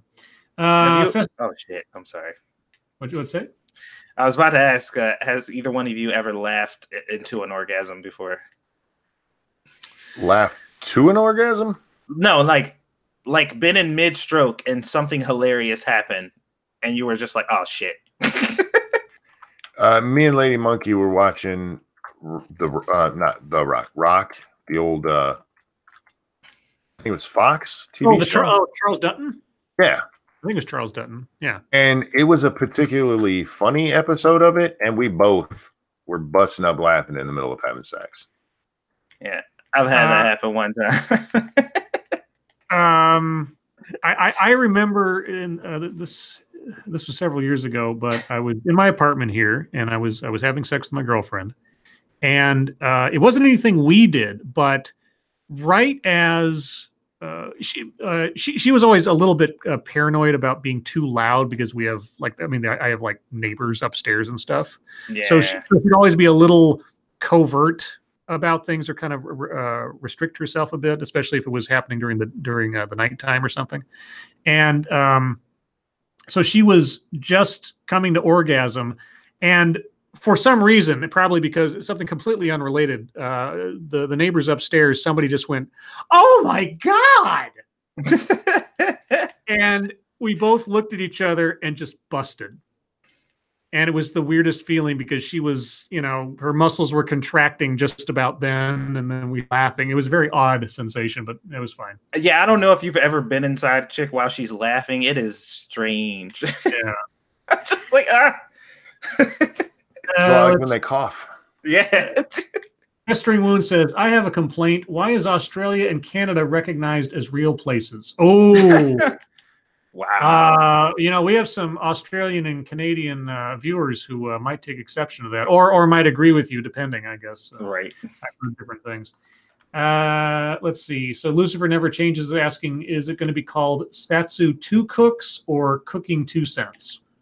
Probably neither. I'm thinking of something like totally different. Oh, I would call it Satsu Chef. Satsu Chef? I don't want to put chef in my name because okay. Well, that's just asking for trouble. Okay, my chat jumped a long way, guys. So if I missed your question, please retype it. Circa Zero, what she asked about the new Assassin's Creed game? Ha ha ha ha. That's an SDA callback. Good job, Circus. Ebony Williams asks, Snickers or Milky Way? Snickers. Snickers. Yeah, probably Snickers. Yeah, I like Snickers a bit better. Unless you get one of those really sour tasting peanuts.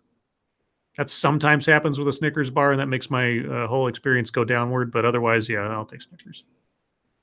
Functional says Iron Satsu. Iron Satsu. Peter says, "Thanks for the wrench. Now I am wrenched on all 3 Lords of the Night channels. Much appreciated. You achievement unlocked. You're a wench. A big kid now. Yeah, I'm a big kid now." Motto Winter asks, "Lords of the Night, what's the bougiest thing you have ever done?" What does bougie mean again? Things like snobby. Yeah, like snobby, overly sophisticated. I mean, sort of as a running theme, I'm kind of a snob about stories in role-playing games I've played, like tabletop games. I'm always a story snob versus a mechanics snob. I mean, there are people out there who are rules lawyers who get really deep into the number crunching, and I always get a little bit snobby about how people construct either their character backgrounds or or the stories that game masters put together. I'm sure something, but nothing comes to mind. Monkey's a snob about himself. I'm not a snob about myself. I love me. Yeah. And everyone else should too. Top Ramen Lewis says, "Can I stay wrenchless?" On here you can. I will never give you a wrench. Congratulations. Let's see. Data Wasteland says, "Mounds or Almond Joy?" Well, Almond Joy's got nuts. Mounds don't. Almond Joy, but only because they have milk chocolate and Mounds doesn't. I like Mounds. I might have that backwards. Yeah, I think you might have that. Yeah, Mounds can go dark chocolate and milk chocolate. I think Mounds, dark chocolate Mounds are really good. No, I don't like dark chocolate. So yeah, me neither. I'm not a fan of dark chocolate. You guys are weird. Backscan says, "Serious question this time. Do you think it's unfair to press federal charges against someone for selling raw milk if they tell people that buy it if they tell people that buy it that it's raw? Is raw milk like a health hazard or something?" It is, because it hasn't been pasteurized. Yeah, take this soup. It's 7 days old and got botulism in it. Poisoning people is still a crime, even if that'd be the same thing as like saying, I'm going to sell you some crack. It's going to make you addicted, but I'm not going to be arrested for drug dealing. No, it's like the warning does not indemnify you from any damage you might do or breaking the law by selling it. Like if it's illegal to sell X, then it's not less a crime just because someone might know it or you told them that. I've had raw milk before, and it's good because it's got that cream on top and everything. But I mean, I don't have a problem with that being the law. Yeah. It's a health hazard. Let's see. RJ Bands with Scribe Light, what's your favorite game to play on the weekend? Video making, I guess. Old Grouchy Gamer, do you know if you follow Gearbox Games on Twitter, you can get codes for free stuff? I did not know that. Yes, I knew that. Okay. Yeah. Have you ever gotten a free code for something? Yeah, in Borderlands 2, you get the codes for the gold keys in game. And I know that because I was looking it up yesterday because I wanted more gold keys. And I'm like, how do I get more gold keys? And yeah, I looked that up. Let's see. Necrosol says, I have a rather large collection of comics, 70s, 80s, and 90s. Should I sell them in bulk or individually? Well, the first thing you want to do is, if you're serious about figuring out what to sell them for, you want to get them, either you want to get them professionally appraised, which unfortunately costs a lot of money, or at the very minimum, you want to buy a copy of the latest edition of the Overstreet's price guide and look up each individual comic to see what it's going for on the market. And you have to be honest with yourself about the condition of the comic from, mint to fair to poor, etc. If you don't care about whether individual issues are worth anything, you probably want to then, in a batch sense, sort them by title and or character, and then check the market to see what things are going for. Like, if a movie for the character is about to come out, like if you got a whole bunch of Suicide Squad comics, you got a bunch of Captain Marvel comics, you'll probably be able to sell those for more now than you would at another time. So that's my advice. Not that I've ever collected comic books before or priced them or anything. I have, whatever. Let's see. Jack Gunsky, Scribe like, can I get a wrench? I don't know. I don't really see. And we've talked about this before. We don't treat wrenches like merit badges on the show or anything. Like, if we need people that we've seen for a long, long time and we need moderators, I might throw a wrench out there, or as a joke or something. So I don't want to start any wars here by just handing out wrenches to people who ask for them. So I'll think about it, Jack. That's the most I'll tell you. Sorry, what? I said hit the road, Jack. Mata Winter, Scribe, do you enjoy ear-raping sassy pantsu? Excuse me? Okay, I'm assuming you mean figuratively with the birthday songs, because I've never been to Satsu's house. And I don't know about his ears. Close to my ears. I don't know about his ears, but man, he has got some fine nostrils. Why, thank you. Yeah, if you look at that Instagram post he made today, man, now I know what it looks like from the perspective of cocaine. From the perspective of cocaine. Let's see. RJ Vansma, Scribe Light, what's the worst bad habit you all have? Well, how many of me do you think there are? I'm assuming you're talking about my bad habit. I have a bad habit of absent-mindedly sort of picking at scabs or like dry skin on my feet, that kind of thing, I suppose. Yeah. I've been doing that since I was a kid, though. But I think a lot of people kind of do that. That's probably true. Yep. For me, it's I have a bad habit of immediately expecting the worst in almost everything, which I feel like isn't a bad habit. There's no excuse for that. Stop it. I feel like it's not a bad habit. I feel like it is a beautiful safety net that keeps my expectations low enough to where I'm never disappointed. But Monkey says it's a bad habit, so it is a bad habit. Monkey, what's your bad habit? I'm a smoker, guys. That's an easy one. No, I think Monkey's is using staircases. No, being bad at something doesn't necessarily mean it's a bad habit. Well, that's true. Maniac Man 2030. How many hate hoaxes do you guys expect this year? Oh, tons. Expect? I don't know.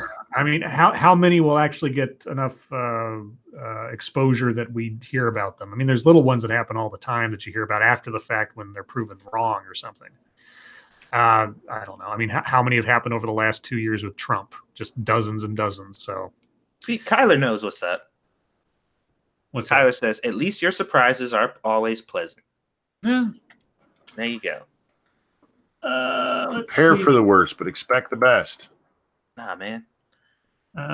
Diesel Dave, have you heard Jason Witten came out of retirement? I don't know who that is. Who's Jason Witten? I'd have to know. Is that a sports figure or something? Here, I will, as long as my internet doesn't dump me again for looking something up. Jason Witten. Oh, he's a football player for the Cowboys. Okay. Why Jason Witten made the right call to leave ESPN and return to the Cowboys? Probably paycheck. I don't know. I'm not a football fan. That might be more of a Monkey thing. Yeah, I'm not familiar with his name, so. Harvos Marvos. So was the Joe Rogan, Alex Jones thing a skit, or do they actually believe all they discussed? Thoughts? I don't know what Alex Jones actually believes versus what he's just sort of going nuts for the sake of entertainment. I have no problem believing that Alex Jones believes everything he said. Yeah. I mean, part of me thinks that Alex Jones treats his nuttiness the same way I do my melodrama when it comes to like reacting on the show and stuff. It's just sort of it's sort of an inside joke that he does for laughs and attention, but probably doesn't take it that seriously. So I don't know. You might be that crazy. Well, you also have to remember he was high as a motherfucker during this. That's also true too. Did they ever say what he was on during that thing specifically? Tobacco. We know he's tobacco. Okay. Just normal tobacco is what Joe called it. Mata Winter says LOTM. LOTM. When is Monkey starting his cripple fighting league? Monkey? Probably not. You know what you should do? You should I bet out there somewhere there's a online Rock'em Sock'em Robots you can have with 2 different players, and you should just like invite fellow cripples to fight you via the internet, Rock'em Sock'em Robots or something. If we're gonna fight, and it would be for video game dominance. Okay. Oh wait, sorry. There you go. That's right. That works. Let's see. My thing jumped again. Ebony Williams, bowler hats or beanies? Bowler hats are way more classy, so bowler hats. Beanies are funnier, so beanies. I've never owned a bowler hat. I see them a lot watching Ripper Street on Netflix because that was the style of the time. Let's see. Oh, what else did I miss? RJ Bansma says Bodacious T should get Scribe paired up with Joe Rogan. I don't think I'm nearly interesting enough for a Joe Rogan show. I'm not an Alex Jones or a Elon Musk or anything. I don't think I'm. Maybe someday if I get more well established, because I don't know what I'd talk to Joe Rogan about. There's nothing in particular that I'm an expert on or like a big figure of or anything. So. Oh, what, Monkey? Scribe don't get no positive reinforcement? Nah, he's right. Okay. Okay. Now, wait. Now, would that be actually a goal of yours to get on Joe Rogan? Who, me? Yeah, you. I've never thought about it. I wouldn't mind, I guess. I would be very curious to know in what way I would catch Joe Rogan's interest that he'd have me on as a guest, I guess. That'd be my wondering. I wouldn't not do it if I was asked, but see, there's the difference, Satsu. If he was saying, look, I would love to be on Joe Rogan, I just don't think it's going to happen, then I'd be like, dude, you can make that happen. But if it's just, somebody said, yeah, well, why don't you go on Joe Rogan? And he's like, well, right. Well, what I talked to him about, that's different. See? Yeah. There's a difference there. That's not him being down on himself, really. That's just him going like, why would Joe even talk to me? It's not, it's a little bit different. That's all I'm saying. I got it. I get you. You're like, we ain't going to get 10,000 subscribers. I'm like, bitch, please. I almost said the other one. Whoops. Wow. Whoops. Dude, I would have laughed so hard. Interesting. Yeah, no, it's not down on myself kind of thing. It's just sort of like it's along the same lines as everything else with YouTube. I have been surprised and curious as to anything that has come my way as a result of doing the YouTube channel, from subscribers to comments to compliments to criticisms. The whole thing has just been, in general terms, a wonderment to me. So I would neither be down on, think I could never be on Joe Rogan, but I wouldn't call it a goal per se, because I look at Joe Rogan as functionally, I mean, obviously he's got far more popularity and exposure, but he's functionally no different than anything I would be doing familiar with the matter. I mean, in that sense, he's on the same lines as I am. So my question would be, as a host of a show, it's like, I'd be curious to know what Joe Rogan would think of as interesting enough to have me on. I'd probably be asking him questions. Like, why'd you have me on, Joe? The real question. All right, welcome to the show. Why am I here? Who am I? Why am I here? The real question is why Joe Rogan hasn't gone on Scribe's channel yet. Oh, there we go. Yeah, I should send Joe Rogan a tweet and say, hey, you want to come on Familiar with the Matter? And then suddenly my channel gets 17 million subscribers. Yeah, like I'd like to talk to you about the concept of having people on your show to talk to you about stuff. I'd like to talk to you about interviewing people. There you go. There you go. I'd like to interview you about interviewing others. Peter, Silak Hades, 313. Scribe, would you smoke weed with him? No, I don't smoke weed. Not out of like some moral standing or something. I've just never had either a reason to, an impulse to, or a good experience the couple times that I have. So, let's see. Rambler says, so Joe is a benchmark. How do you mean? I mean, like an example sort of thing. I didn't take inspiration to do like my thing from Joe Rogan. I was just sort of I turned a joke that I made one night on Lords of the Night into like, sure, why not? Let's try this. Because that phrase "familiar with the matter" kept showing up in news stories forever and ever and ever, and I just thought that was a cop-out phrase for we're not going to tell you who this came from, so we can't verify its legitimacy. So, for the record, depending on what you want to do on YouTube, yes, Joe Rogan is absolutely a benchmark. Oh yeah, sure, yeah. And as an example or something, yeah, because he's you want to talk about a grassroots success story. He's not, yeah. So I was going more for the fact that he's got the #1 podcast in the country and has for a while. Sure, but it's not because he's backed by some major sponsor or anything. He just did it on his own because he was interesting. Right. I mean, let's be honest. He did have a name, though. I mean, sure, Fear Factor and UFC and everything else didn't hurt. Right. Put it that way. Yeah. So he had that going for him. He didn't just come out of absolutely nowhere. Let's see. Ebony Williams, hoodies or waistcoats? I see a pattern forming here.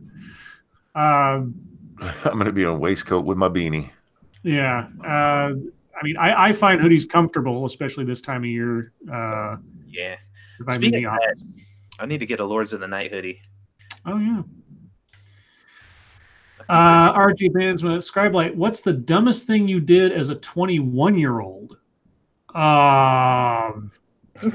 Jesus. Well, I know the first thing I did as a 21-year-old because when it turned midnight, I was in college. I was in my dorm room, and my friend came by my dorm room and said, "It's midnight. You're 21. I'm taking you out to drink." I'm like, okay. So I went down to like the seediest bar in town. I mean, like this hole in the wall, and I had 3 shots of well vodka, like the cheapest paint thinner vodka you can imagine. It was probably Kharkov or something, and it burned my entire insides. But hey, I was 21 and I could do it. And I didn't get sick or anything. It was just I just coughed a lot. I've only been hungover once in my entire life, so I've lucked out that way. Let's see. 3 minutes to go, guys. So questions. Check Your Logic says, what pattern would that be? What pattern? Did I say something about a pattern? Don't know. If I said something about a pattern, you're going to have to did in regards to Joe, and I don't remember what the exact comment was. Oh, okay. Yeah, I don't know. I said a lot of things. What else? Point Curation says, good show, guys. Thank you, Point. RJ Bands with Scribe, how did you come up with the idea for a pepper jack? Well, I will say that the drink, the mixture has existed for a long time prior to me. But the thing is, I didn't know about that when I first decided to put those two together. It was basically because I was out of Coke one day and I had some Jack Daniels, so I put some Dr. Pepper in there, or asked my friend to, I forget. And I just really liked it, so it became sort of like my signature sort of drink. I did try rum. I think it was Captain Morgan spiced rum and Dr. Pepper for a while. It tasted okay, but it was really when I put Jack Daniels and Dr. Pepper together that I was like, oh. And then I called it Pepper Jack, but apparently that's not original, because why would I come up with anything original? It's existed for forever.